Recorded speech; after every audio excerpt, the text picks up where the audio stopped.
Eu vou pegar o gancho da Petrobras para te fazer uma pergunta, tá? E o Gaio Fato pode comentar. Existe uma discussão hoje sobre a questão do Banco Central Independente. Então você trouxe uma dimensão do problema que é a Petrobras. Existe uma outra dimensão que é o Banco Central Independente. Ou seja, hoje o Lula elegeu o Banco Central Independente como um problema sério. E nós estávamos comentando, aliás, comentei com o Gaio, acho que foi o Gaio Fato, comentei com lá fora, né, de que o atual presidente do Banco Central está precificando uma crise de 2 anos, com a taxa de juros altíssima, que pode derrubar o governo Lula, inclusive. Como que você explica para a gente, André, o papel do Banco Central Independente dentro dessa máquina toda que você está dizendo, que envolve a Petrobras, os acionistas, o Brasil financiarizado, essa coisa toda que você está explicando, né? Ou seja, como que você aborda isso para a gente e para o público que está aqui que quer ouvir a sua opinião sobre isso? Ô André, antes de tu responder essa, eu só queria dizer para os senhores assim que qualquer momento que vocês quiserem, que eu não falei antes, qualquer momento que vocês quiserem sair para dar uma mijada, fiquem à vontade, tá bom? É que eu já tô começando a sentir aqui, pô, daqui a pouco eu vou dar uma mijada. Então eu posso ir agora? Depois eu... Pode. Pronto, perfeito. Pessoal, vou no banheiro e já volto, tá, pessoal? Bom, então vamos lá. A autonomia do Banco Central é uma criação de mais ou menos ali 1980 para frente, em vários países do planeta, né? Então a ideia qual que é? Depois que a gente teve um regime no pós-guerra em que o foco dos governos era garantir pleno emprego, era garantir crescimento econômico, melhorar a vida da classe média, elevar as pessoas da pobreza, fazer grandes obras de infraestrutura, tal.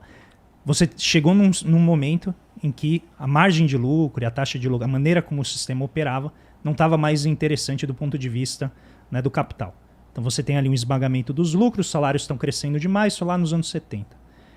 E o resultado é que quando os salários crescem muito e os lucros têm que acompanhar, começa a remarcação de preço, todo mundo remarca o seu preço, o salário sobe, o empresário repassa isso para preço, você tem uma inflação. Os Estados Unidos falam, não vamos aceitar isso, coloca um cara lá, um funcionário de segundo escalão do Banco Central americano, o Paul Volcker, que joga e triplica, quase quadruplica a taxa de juros norte-americana. Dinheiro que estava mundo afora, todo corre para os Estados Unidos, você tem crise na América Latina e restante de vários países do mundo. Nesse momento, os economistas falam assim, a gente não pode deixar a gestão monetária solta. A gente tem que criar um banqueiro central conservador, isso sai em artigo acadêmico, é um banqueiro central conservador e o papel dele vai ser regular a quantidade de dinheiro que entra na economia. E aí lembra Milton Friedman a ideia de que dinheiro gera inflação. Se eu conseguir segurar dinheiro, a inflação não vai ter como aparecer. Cria-se a ideia de que o banqueiro central ele tem que ser suficientemente conservador e estar distante de pressões políticas.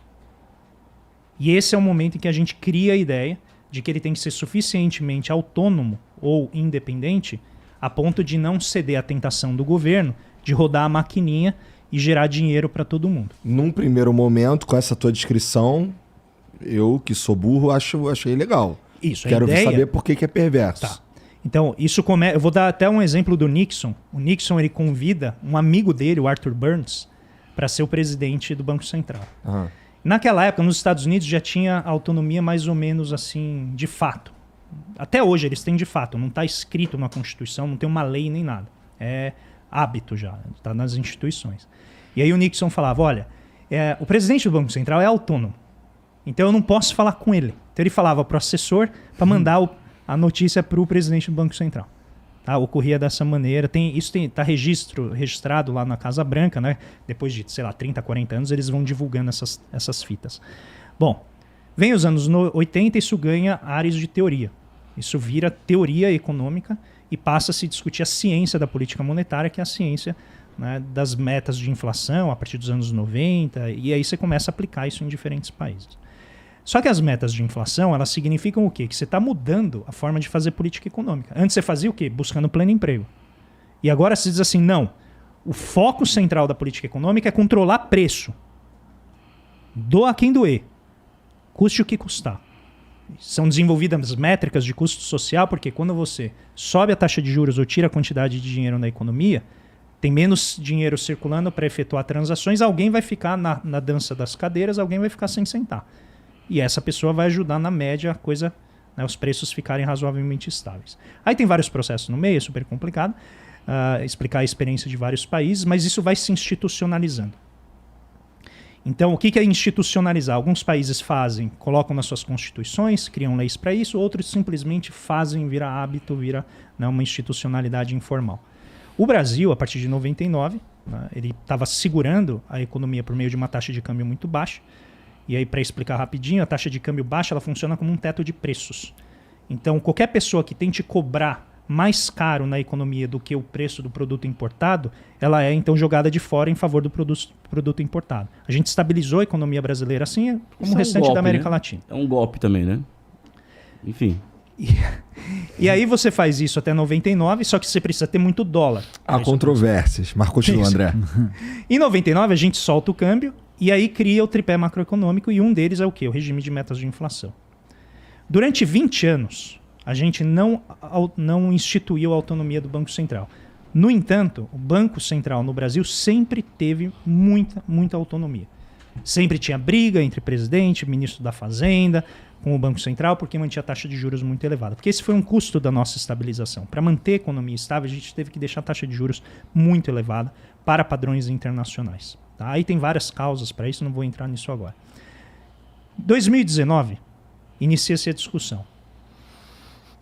Tivemos já a Dilma controlou o preço de eletricidade, controlou o preço de gasolina. 2015, o Levi pratica uma política que gosta de brincar, a política leviana, né? E corrige tudo em um ano só, dá uma porrada de 50% em preço básico, que é a energia, e joga a inflação em 10%.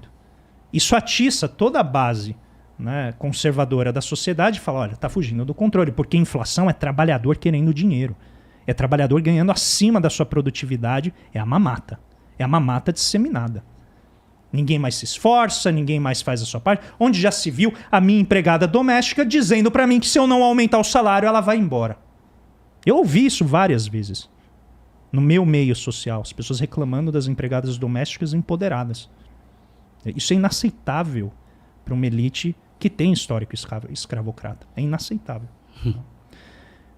O Banco Central se torna o quê? O centro da garantia da propriedade e da riqueza. Historicamente ele já é isso. Mas quando o conflito distributivo vai avançando, o Banco Central, para segurar a economia, o que ele tem que fazer? Usar o seu único instrumento, que é a taxa de juros, jogar lá em cima. E aí a classe endinheirada diz assim, tudo bem, se vocês controlarem o gasto público, se vocês fizerem reforma da Previdência, se vocês derem uma porrada no poder de barganha dos trabalhadores, reforma trabalhista, se vocês derem uma porrada nos funcionários públicos, reforma administrativa, se vocês conseguirem segurar as forças sociais que estão pressionando os salários e o rendimento para cima, a gente então derruba a taxa de juros. E qual foi a ferramenta? O teto de gastos. Vem o teto de gastos, começa a comprimir o Estado e a taxa de juros cai. Vem a pandemia, dá uma porrada na economia, a taxa de juros cai para 2%. O neto do Roberto Campos Neto, o Roberto Campos Neto, que é o presidente do Banco Central, nosso maior liberal no século XX, é o presidente do Banco Central que preside o momento em que a nossa taxa de juros chegou no ponto mais baixo da nossa história por conta da pandemia. Aí o pessoal fala assim, pois é, agora está um bom momento da gente deixar esse cara autônomo. Porque a gente não sabe o que vai acontecer daqui para frente. Então, passa-se um projeto de lei mequetrefe, a toque de caixa, sem praticamente nenhuma discussão, junto com outro projeto que era o de operações, depósitos remunerados, pode discutir isso depois, e você institui um Banco Central autônomo. Ele é autônomo operacionalmente. Isso significa o quê? Tem o Conselho Monetário Nacional, que é presidido pelo ministro da Fazenda, ministro do Planejamento, e participa o presidente do Banco Central. Como o Guedes juntou tudo sob ele, o Guedes essencialmente tinha 2 votos.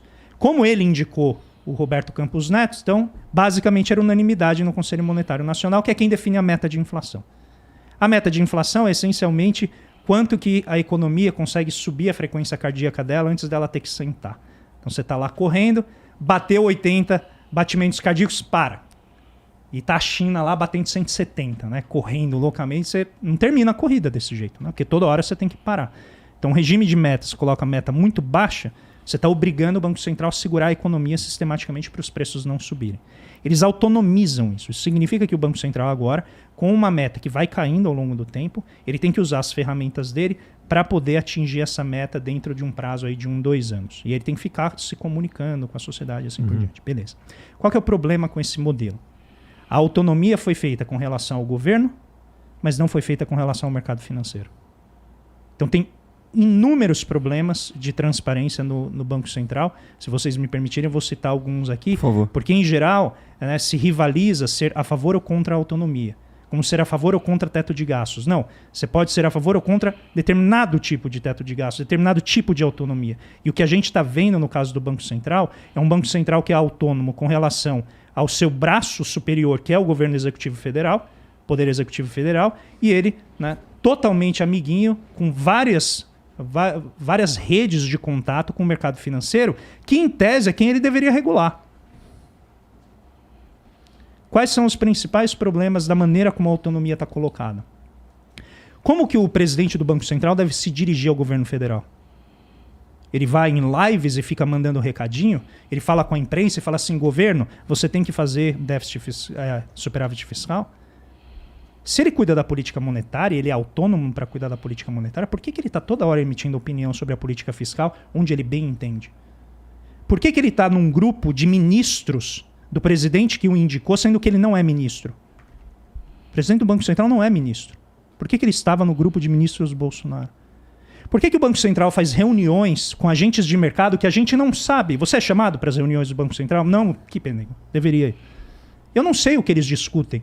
Essas agendas não são abertas, não são faladas o que eles discutem, e eu recebo informes de amigos que eles sempre falam, não repassa. Eu falo, mas por que não repassa? Ele está cuidando de um bem público, que é a moeda. Ele está cuidando da linguagem da economia, que é o dinheiro. Como não repassa? Eu quero saber o que está acontecendo lá. Afeta você, Igor, afeta você, Gaio Fato, afeta todo mundo que ele está decidindo ali. Depois, ele publica uma série de modelos que ele põe só o resultado. A gente não sabe como é que ele chega. Você quer saber qual que é a real caixa preta? Não é o BNDES. São os modelos do Banco Central. Esses são intocáveis. Eles fazem o relatório Focus, que é tratado como se fosse um monolito, que é a opinião de mercado, são as expectativas inflacionárias. Você sabe o que é o relatório Focus? Não. Relatório Focus sai toda segunda-feira e eles medem as percepções da sociedade sobre para onde vai o PIB, para onde vai a inflação, para onde vai a taxa de câmbio e tal. Quantas vezes vocês responderam essa pesquisa? Eu nem sabia que isso existia até agora. Pois é. Boletim Focus. Pô, tu é burrão, hein, Gustavão? Pô, não tem jeito, né? É isso. Eu vou revelar uma coisa, eu nem sei ler, gente. Essa é a verdade, né? Pra ser comunista, É tudo audiobook, né? Tudo audiobook. Não, exatamente. Ele faz Magoou agora, hein, velho? Magoou, mas vai lá. Ele faz essencialmente com pessoas que são especialistas na área financeira, mercado financeiro, consultorias, e a partir dali ele mapeia quais são as expectativas inflacionárias. Eu não sei quem são essas pessoas, eu não sei para quais empresas elas trabalham. Quando você entra no Banco Central, no site do Banco Central americano, você sabe tudo isso. Eles fazem expectativa com famílias, fazem expectativas, levantam expectativa de industrial, de empresário. Aqui no Banco Central é o mercado financeiro. E aí o que acontece quando o presidente do Banco Central ele é muito bom, ele é muito conservador monetariamente. Ele mantém a taxa de juros lá em cima, ele fala para eles. Quantas vezes... O Roberto Campos Neto já veio aqui? Não. Não veio? Por que será? Eu acho que eu nem chamei. Então, tenta chamar. Tá. Tenta chamar, vê se ele vem. Porque normalmente ele vai apenas em lives dos seus regulados. Ele vai no mercado financeiro, ele vai nas gestoras de ativos. E, novamente, eu não estou falando da pessoa dele. Eu estou falando que a institucionalidade está montada de uma maneira que permite esse tipo, na minha visão, de ação pouco republicana, em que determinados grupos de pessoas têm conhecimento sobre uma política que afeta todo mundo, e a gente tem que aceitar isso, por quê? Não, porque é tecnicamente defensável. Como se fosse uma ciência. Isso não é uma ciência. Lidar com moeda talvez seja o elemento mais político do corpo social, que é lidar com a linguagem, a maneira como a gente vai se relacionar, é o valor, né, que denomina e controla os contratos que a gente faz entre a gente. Não é brincadeira, não é pouca coisa, sabe? Não é só colocar e tirar dinheiro da economia. Tá mexendo com um monte de coisa. E aí a gente tem, então, toda uma opacidade, essas relações são opacas, elas são nubladas. Só Como que eu odeio isso, cara. Só que com o governo... Mas você fala mal de político, né? Oi? Você fala mal de político, Todo né? dia. Mas não fala mal de banqueiro, né? Não tenho Tá, pode continuar, conhecimento pode pra continuar. isso. Pode continuar. Mas, sério, é porque eu não tenho conhecimento Não. pra isso. Você está sendo honesto. Mas o que o André está colocando é o seguinte, sabe? Nós somos educados a falar mal de político o tempo inteiro. Por quê? Porque ao rebaixarmos a política, né, você abre espaço para o quê? Para o discurso de que o técnico tem que estar no lugar do político. E o técnico é isso aí que ele está colocando. Ou seja, quando se fala mal de político, tem que acabar com o cargo político, tem que ter cargo técnico. Meu amigo, no fundo, você quer acabar com a democracia. Na forma como ela se apresenta. É uma compreensão de que essas coisas são separáveis. Exatamente tá ligado? isso. Eu acho que é importante salientar isso. Eu acho que isso ficou claro, né? Uhum. Eu acho que isso ficou claro nos últimos 4 anos. André, Então, Perfeito. só que aí o que acontece? Esse presidente do Banco Central, ele junto com o Conselho de Política Monetária, ele define a taxa de juros, que é o inverso do valor do trabalho, essencialmente. Se a taxa de juros está alta, não tem investimento. Se não tem investimento, não tem emprego. Tá? Então, quando joga a taxa de juros lá em cima, ele está dizendo assim,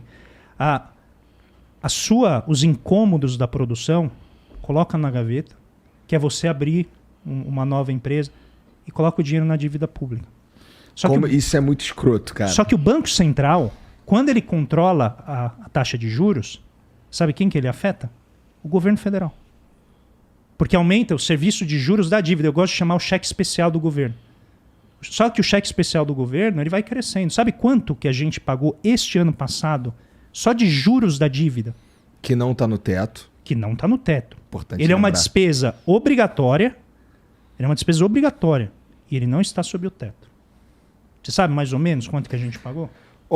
Não sei, eu sei que é um número insano, porque o Ciro me falou, ele me falou um número absurdo, eu só fiquei chocado porque era insano. Quanto que é? 600 bilhões de reais. 6% do PIB, mais ou menos. 580 Insano. milhões.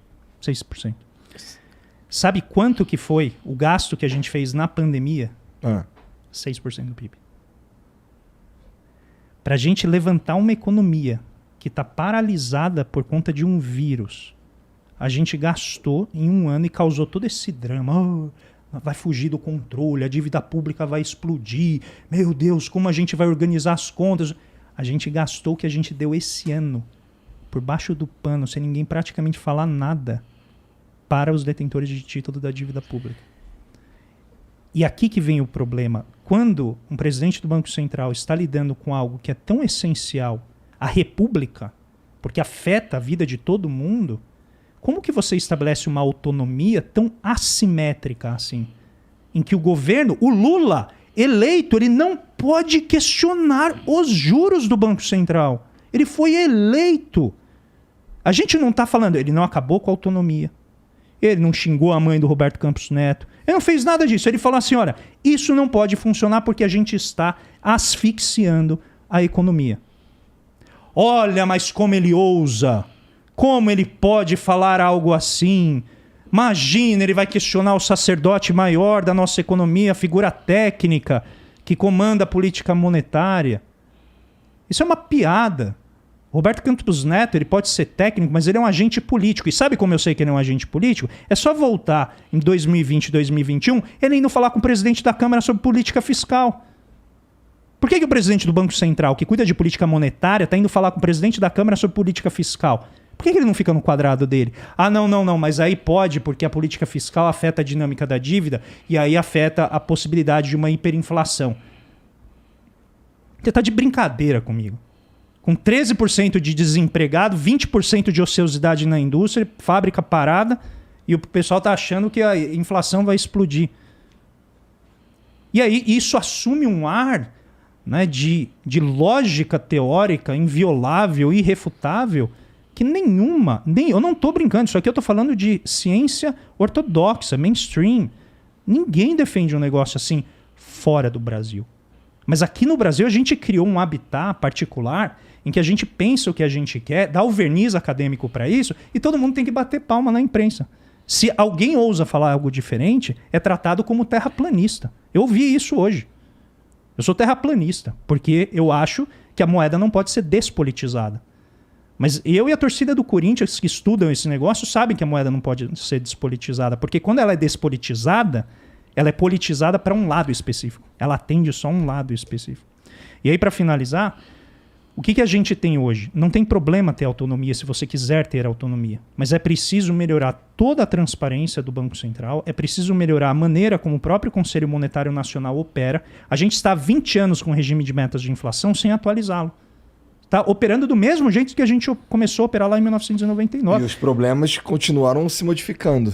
Estados Unidos e Europa, Igor, para você ter uma ideia, eles instituíram que a cada 4 anos eles formam um comitê para rediscutir as regras monetárias, porque o mundo muda. Os desafios do país mudam. Você não pode usar a mesma regra... Parece óbvio. Não parece de bom senso? Mas aqui no Brasil, se você levanta isso, você está atacando a institucionalidade do Banco Central. Não, a institucionalidade do Banco Central está atacando a economia, talvez na melhor das intenções, achando que está fazendo o melhor. E para finalizar, um negócio bem sutil, que estava lá na autonomia.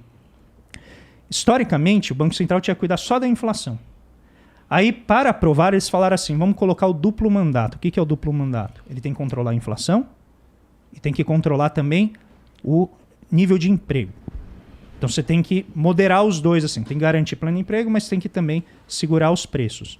E era, no jargão técnico, suavizar o ciclo econômico. Então quando a economia cresce demais, ele tem que ajudar a resfriar a economia, e quando ela cai, ele tem que ajudar a economia a voltar. Sabe o que o Banco Central fez? Isso está na lei, tá?